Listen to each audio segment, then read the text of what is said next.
মা বোনেরা যখন ইতিকাফে বসবে, ইতিকাফে বসার পরে যেই পুরুষদের সাথে, যেই প্রাপ্তবয়স্ক বালেগ ছেলেদের সাথে যেই নারীর দেখা করা জায়েজ নাই, ওই ছেলেকে দিয়ে কোনো কিছু পাঠানো যাবে না। এটা আমি বলছি এই কারণে, কারণ গতকালকে আমার এক ভক্ত মহিলা, উনি আমাকে আমার কাছ থেকে উত্তর জানতে চেয়েছে যে হুজুর, এই পুরুষটা কি আমার সাথে, আমার খুব কাছে, সে কি আমার সাথে ইতিকাফে বসার পরে সে কি আমার সাথে দেখা করতে পারবে? আমি বলছি না। তো এই জন্য আপনাদেরকে মনে করাই দেই, যেই পুরুষের সাথে দেখা করা জায়েজ নাই, ওই পুরুষ, কোন নারী যদি ইতিকাফে বসে, ওই পুরুষ তার ওই জায়গা দিয়ে তাকে ডিস্টার্ব করতে পারবে না। কথা বলেন ঠিক না ঠিক? তো এগুলো আমাদেরকে খুব সতর্কতার সাথে কি করতে হবে, নিতে হবে। আর নারীরা ইতিকাফ করবে ঘরের অভ্যন্তরে। অভ্যন্তর মানে বুঝেননি? মানে একবারে আপনার বিল্ডিং এর মধ্যে অথবা আপনার ঘরের মধ্যে যে গোপন কক্ষ, গোপন রুমটা আছে, যেটার মধ্যে আদার্স কোনো পার্সন ওই আমার মা অথবা বোনকে কেউ গিয়ে ডিস্টার্ব করতে পারবে না, এমন একটা আপনার গোপন কক্ষের মধ্যে নারীরা ইবাদতে বসবে। ও বন্ধু, পুরুষরা মসজিদে বসবে। এই মসজিদে ইতিকাফে বসার পরে আপনি ইচ্ছে মতো মসজিদ থেকে বের হতে পারবেন না। জোরে জোরে কন্যা একবার সুবহানাল্লাহ, আর জোরে বলেন না সুবহানাল্লাহ। রমেশ 10 দিনের গুরুত্বপূর্ণ নিয়ামত হলো বন্ধু ইতিকাফ। কথা কয় না? নাম শুনেন নাই? হ্যাঁ, কথা কয় না কেন? ইতিকাফের নাম শুনছে? কি করতে হয়? মসজিদে আইসা থাকতে হয়। একদম বাংলা কথায় উত্তর দিয়ে দিয়েছে, সুবহানাল্লাহ বলে। মসজিদে এসে অবস্থান করতে হয়। ও বন্ধু, ইতিকাফ করা সুন্নাতে মুআক্কাদা। সুবহানাল্লাহ, কিফায়া। বন্ধুরে আমার, এটা এমন একটা নিয়ামত। ও বন্ধু, পুরুষরা ইতিকাফ করবে মসজিদে, আর নারীরা ইতিকাফ করবে ঘরের অভ্যন্তরে। অভ্যন্তর মানে বুঝেননি? মানে একবারে আপনার বিল্ডিং এর মধ্যে অথবা আপনার ঘরের মধ্যে যে গোপন কক্ষ, গোপন রুমটা আছে, যেটার মধ্যে আদার্স কোনো পার্সন ওই আমার মা অথবা বোনকে কেউ গিয়ে ডিস্টার্ব করতে পারবে না, এমন একটা আপনার গোপন কক্ষের মধ্যে নারীরা ইবাদতে বসবে। ও বন্ধু, পুরুষরা মসজিদে বসবে। এই মসজিদে ইতিকাফে বসার পরে আপনি ইচ্ছে মতো মসজিদ থেকে বের হতে পারবেন না। জোরে জোরে কন্যা একবার সুবহানাল্লাহ, আর জোরে বলেন না সুবহানাল্লাহ। রমজানের শেষ 10 দিনে রাসূল ইতিকাফ করেছেন। এখন আমাদের মধ্যে অনেকেই ফতোয়াবাজি করে, আর কমিয়ে তো করা যায়।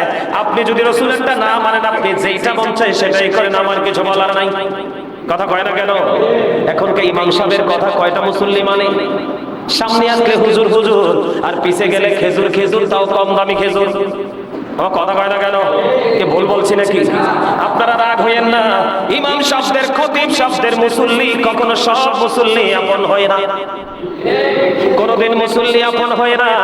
ও বন্ধু, দীর্ঘ ক্যারিয়ারে যখন ইমাম সাহেব ইমামতি করে 2-4টা মুসল্লি এমন হয়, তার ইমাম সাহেবের জন্য জীবনটা পর্যন্ত বরাদ্দ রাখে।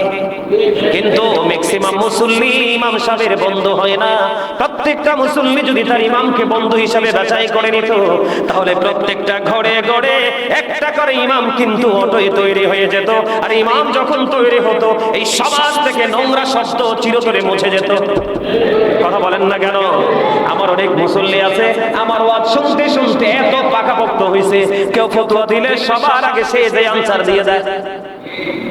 আমার সুবহানাল্লাহ বলেন না? এই জন্য বললাম, মুসল্লি কখনো ইমাম সাহেবের বন্ধু হয় না। বলে হুজুর, ইমাম সাহেব মুসল্লির মাধ্যমে আল্লাহর দিদার পেতে চায় যদি সত্যিকারের ইমাম হয়। বলে হুজুর, কেন বললেন? আমি আজকে আপনাদেরকে একটু বেকায়দায় ফেলে দিয়েছি, তাই না? কথা কয় না কেন? আগে আয়েশা, কথা কয় না কেন? আরো জোরে। আয়েশা যখন দেখছে হুজুর দাঁড়ায় গেছে, হায় হায়, সুন্নত তো পড়তে পারলাম না। ও বন্ধু, যিনি বেকায়দায় পড়ে গেছে তিনি নিঃসন্দেহে মুমিন। আবার কথা কয় না কেন? আরো জোরে। যিনি আজকে আয়েশা দেখছে হুজুর তো আগে এসে গেছে, আয়েশা তো আগে সুন্নত নামাজটা পড়তে পারলাম না, আফসোস, আগামী দিন থেকে তার ঘুম পরিপূর্ণ ভেঙে যাবে যে আগামী শুক্রবারে যদি হুজুর আবার আগে চলে আসে, যাইয়া তো সুন্নত পড়তে পারবো না। এইটা হলো মুমিনের মধ্যে একটা জ্বালা, আল্লাহ এবং আল্লাহ রাসূলকে ভালোবাসার এবং জুম্মার দিনকে সর্বোচ্চ মর্যাদা দেওয়ার। ঠিক কিনা বলেন? আফসোস লাগলো, এসে দেখলাম মাত্র কয়েকজন মুসল্লি আসছে, আর বাকি তারা কি করেছেন? বাড়িতে এখনো কি কাজ? আমি আপনাদেরকে কতবার বলেছি বন্ধু, জুম্মার দিনটা অন্য সব দিনের চাইতে দামি হিসাবে আপনি চিহ্নিত করবেন। ওই দিনে জুম্মার আগে আপনি কোনো কাজ রাখবেন না। আমি আপনাদেরকে বলি, একজন আরেকজনের সাথে কম্পিটিশন করতে হবে। এইটা হলো মুমিনের নমুনা, মুমিনের চিহ্ন। একজন যদি 4 আঙ্গুল পাঞ্জাবি পরে, আপনি পরবেন 8 আঙ্গুল নিচে। কারণ লম্বা পাঞ্জাবি যত লম্বা হবে ততই আপনার সওয়াব বেশি হবে, সুন্নাত আদায় হবে। সুবহানাল্লাহ বলেন, আর জোরে বলেন। বন্ধুরে আমার, এই জন্য আমি আপনাদেরকে বলে দিতে চাই, আমরা রমজানের শেষ 10 দিন ইতিকাফ করব, ঠিক কিনা বলেন? মসজিদে ইতিকাফ করতে গিয়ে আপনার ইচ্ছে মতো মসজিদ থেকে বের হতে পারবেন না, বিশেষ কোনো প্রয়োজন ছাড়া। কি করা? বিশেষ কোনো প্রয়োজন ছাড়া আপনি বন্ধু মসজিদ থেকে কি করতে পারবেন না, মসজিদ থেকে আপনি বের হতে পারবেন না। স্ত্রীকে আপনি টাচ করতে পারবেন না, স্ত্রী সহবাস করতে পারবেন না। ও বন্ধু, আপনি জানাজার নামাজে অবস্থান করতে পারবেন না। ও বন্ধু, তারপরে আপনাকে বলা হয়েছে প্রয়োজনে আপনি মসজিদ থেকে বের হতে পারবেন না। এখন কিন্তু ইতিকাফে বসার পরে অনেকেই কিন্তু এলোমেলো কথা বলে ফেলে। কথা কয় না কেন? এটা যে কি গুরুত্বপূর্ণ জিনিস এটা তারা বুঝতেই চায় না। ও বন্ধু, এই জন্য আপনাকে আমাকে ইতিকাফ করতে হবে, আপনার জীবনের গুনাহগুলি মাফ করে দেওয়া হবে। হাদিস শরীফের মধ্যে এসেছে, আপনার প্রাণের রাসূল তিনি বলে দিয়েছেন, ও বন্ধু, যে ব্যক্তি ইতিকাফ করতে গিয়ে সকল রকমের অপরাধ থেকে বেঁচে থাকে, আল্লাহ রাব্বুল আলামিন সমস্ত মুমিনের সমান আমলনামা তার আমলনামায় মুমিনের সমান নেক দেওয়া হয়। সুবহানাল্লাহ বলেন না কেন? হিসাবটা ক্লিয়ারলি বুঝতে পারছেন নি? মানে ইতিকাফে বসার পরে আপনি সব ধরনের অন্যায় থেকে, অপরাধ থেকে বেঁচে থাকলেন, সব ধরনের অপরাধ থেকে বন্ধু বেঁচে থাকলেন। এই বেঁচে থাকার কারণে আপনি পরিপূর্ণভাবে ইতিকাফ করলেন। এই ইতিকাফ করার কারণে আজকে হাদিস শরীফের মধ্যে এসেছে, আল্লাহ রাব্বুল আলামিন ওই বান্দার আমলনামায় সমস্ত নেককারীগণের সমতুল্য নেক তার আমলনামায় দেয়। জোরে জোরে কন্যা সুবহানাল্লাহ। এখানে আপনাকে আমাকে মনে রাখতে হবে, রোজা শুধু রাখলেই হবে না। আবার আজকে আপনাদেরকে বন্ধু আমি মনে করিয়ে দেই, রাত্রি জাগ্রত থেকে আপনি নামাজ পড়েছেন, এই নামাজ দিয়ে আল্লাহর কিছু যায় আসে না। শুধু রাত্রিটাই জাগ্রত থেকেছেন, আর কিছু আপনি এখান থেকে পাচ্ছেন না। তার কারণ হলো নামাজের মধ্যে যে প্রেম এবং তাকওয়া থাকার কথা ছিল, এইটা আপনার মধ্যে ছিল না বন্ধু। আল্লাহ রাসূল জানিয়ে দিলেন, রোজা রেখে তুমি সারাদিন তুমি পানাহার ত্যাগ করেছো। এই রোজা রাখার পরে শুধু তোমার পানাহার তোমার নসিবে জুটলো, এর বাইরে তোমার আর কিছুই জুটলো না। কারণ এই রোজা রাখতে গিয়ে তোমার যে তাকওয়ার কথা ছিল, তোমার যে বন্ধু প্রেম থাকার কথা ছিল, সেটার দুইটার একটাও ছিল না। তুমি রোজা রাখার সময় নিয়ত করবে আমি আল্লাহ রাসূলকে ভালোবেসে, আল্লাহর দিদারের আশায়। কারণ আল্লাহ রাব্বুল আলামিন বলে দিয়েছেন, রোজা আমার জন্য, আর এই রোজার প্রতিদান আমি আমার বান্দাগুলোকে দিব। জোরে জোরে কোন সুবহানাল্লাহ। যেমন আপনি রোজাকে কেমন ভাবে রোজা হিসাবে চিহ্নিত করবেন? বলে, হুজুর আমি কি করব না, কখনো অশ্লীল কথা বলবো না, মিথ্যা কথা বলবো না, কাউকে গালি দিব না, পরনিন্দা করব না। এমন করে করে আপনি জবানটাকে পরিপূর্ণ হেফাজত রাখবেন, লজ্জাস্থানকে পরিপূর্ণ হেফাজত রাখবেন। তাহলে রোজা এবং কোরআন, দিন এবং রাত দুটোই আপনার পক্ষে দাঁড়িয়ে যাবে। আর সেই দিনই দিন এবং রাতের দরখাস্ত আপনার পক্ষে আল্লাহ কবুল করে নেবে। জোরে জোরে বলুন সুবহানাল্লাহ। তাহলে আপনারা ইতিকাফ করবেন তো? কথা কয় না কেন? ইতিকাফ করতে হলে শর্ত হলো ওই মসজিদে ইতিকাফ করতে হবে যেই মসজিদে 5 ওয়াক্ত জামাত হয়। যেই মসজিদে 5 ওয়াক্ত জামাত হয় না, ওই মসজিদে ইতিকাফ করা যাবে না, এবং রোজা ছাড়াও ইতিকাফ করা যায় না। মসজিদে অবস্থান করতে হলে কি করতে হবে? রোজা রাখতে হবে। ইতিকাফ করার জন্য শর্ত হলো রোজা রাখা। আরেকটা যদি হলো আপনি মান্নত করেন কোনো কারণে, সেটা হচ্ছে ভিন্ন কথা। কিন্তু রমজান মাসে রোজা রেখে আপনাকে কি করতে হবে? ইতিকাফ করতে হবে। তাহলে একটা হাদিসে কিন্তু যথেষ্ট, বেশি বলা যাবে না, একটা হাদিসে যথেষ্ট। আপনি ইতিকাফকে ইতিকাফ হিসাবে কি করেন? মনে করে থাকেন। সকল ধরনের আপনি অপ্রয়োজনে বাইরে যাবেন না, জানাজার নামাজে যাবেন না, রোগী দেখতে যাবেন না, স্ত্রীকে টাচ করবেন না, স্ত্রী সহবাস করবেন না, অপ্রয়োজনে মসজিদ থেকে কখনোই বের হওয়া যাবে না। এই থাকার পাশাপাশি, অবস্থান করার পাশাপাশি আমাদের মধ্যে কিন্তু আমি দেখতে পাই তো 2জন 3জন যখন একত্রিত হয়, তারা কিন্তু অপ্রাসঙ্গিক কথাও বলে। এই জবান কিন্তু আল্লাহ রাসূল বলেছে, খেয়াল করেন, মনে রাখবেন চিরদিনের জন্য। আল্লাহ রাসূল বলেছেন, যেই ব্যক্তি দুই ঠোঁটের মধ্যখান এবং দুই রানের মধ্যখানের দায়িত্ব নিতে পারবে, আমি নবী কথা দিলাম আমি তার জান্নাতের দায়িত্ব নিয়ে নিব। জোরে কোন সুবহানাল্লাহ। তার মানে মানুষের পাপ হয় লজ্জাস্থান দ্বারা এবং মানুষের পাপ হয় দুই ঠোঁট মানে জবান দ্বারা, ঠিক কিনা বলেন? তবে সবচেয়ে বেশি পাপ মানুষ করে জবান দ্বারা, এটা কন্টিনিউয়াসলি করতে থাকে।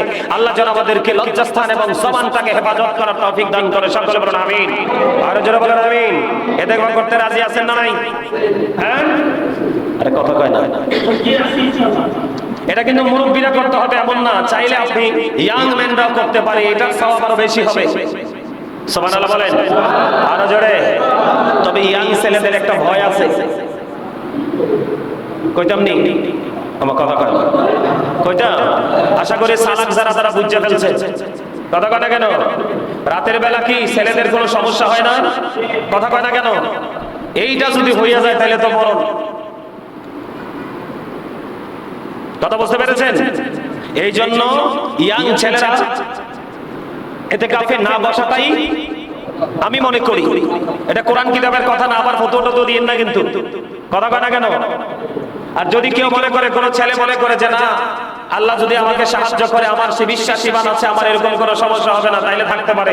আল্লাহ কবুল করেন। জোরে বলেন আমিন। আরো জোরে বলেন আমিন। আর একটু মহব্বতে আরো জোরে, আরো জোরে। মা বোনেরা যখন ইতিকাফে বসবে, ইতিকাফে বসার পরে যেই পুরুষদের সাথে, যেই প্রাপ্তবয়স্ক বালেগ ছেলেদের সাথে যেই নারীর দেখা করা জায়েজ নাই, ওই ছেলেকে দিয়ে কোনো কিছু পাঠানো যাবে না। এটা আমি বলছি এই কারণে, কারণ গতকালকে আমার এক ভক্ত মহিলা, উনি আমাকে আমার কাছ থেকে উত্তর জানতে চেয়েছে যে হুজুর, এই পুরুষটা কি আমার সাথে, আমার খুব কাছের, সে কি আমার সাথে ইতিকাফে বসার পরে সে কি আমার সাথে দেখা করতে পারবে? আমি বলছি না। তো এই জন্য আপনাদেরকে মনে করাই দেই, যেই পুরুষের সাথে দেখা করা জায়েজ নাই, ওই পুরুষ, কোন নারী যদি ইতিকাফে বসে, ওই পুরুষ তার ওই জায়গা থেকে তাকে ডিস্টার্ব করতে পারবে না। কথা বলেন ঠিক না ঠিক? তো এগুলো আমাদেরকে খুব সতর্কতার সাথে কি করতে হবে, নিতে হবে। আর আপনারা বেশি বেশি করে তওবা করেন। কি করেন? বেশি বেশি করে তওবা করেন। তওবার কোনো বিকল্প নেই। আল্লাহ রাব্বুল আলামিন আপনার আবার তওবা বেশি বেশি করে কবুল করে নেবে রমজান মাসে।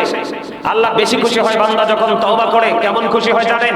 আল্লাহ রাব্বুল আলামিন এমন খুশি হয় যখন বান্দাগুলো তওবা করে। যেমন একটা মানুষ মরুভূমিতে তার উটটা হারিয়ে ফেলেছে, উটের পিঠে তার মাল সামান আসবাবপত্র সব আছে, সে তন্দ্রা থেকে ঘুম ভেঙে তন্দ্রাচ্ছন্ন হলো, চোখ মেলে দেখে তার উট নাই। উট চলে যাওয়া মানে কি? সব চলে যাওয়া। এটা কিন্তু আমি আপনাদেরকে শবে বরাতের রাত্রিতে শোনাইছিলাম, হাদিসটা মনে আছে? আছে? হ্যাঁ, আলহামদুলিল্লাহ বলেন আরো জোরে। তখন কি করলো? সে হঠাৎ করে আবার চেয়ে দেখলো তার উটটা ফিরে আসছে। তার উটটা ফিরে আসার পরে সে এত বেশি খুশি হয়েছে, মানে পাগল হয়ে গেছে। এখন সে আল্লাহকে ডাক দিয়া বলে, আল্লাহ তুমি আমার বান্দা, আমি তোমার রব। আল্লাহু আকবার কর না, সুবহানাল্লাহ কর না।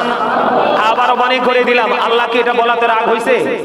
আরে না, আল্লাহ রাগ হয় নাই, কারণ আল্লাহর বান্দা তার হারিয়ে যাওয়া জিনিস পাওয়ার পরে খুশিতে এমন পাগল পারা হয়েছে, কোনটা রব আর কোনটা বান্দা সে সেটাই ভুলে গেছে।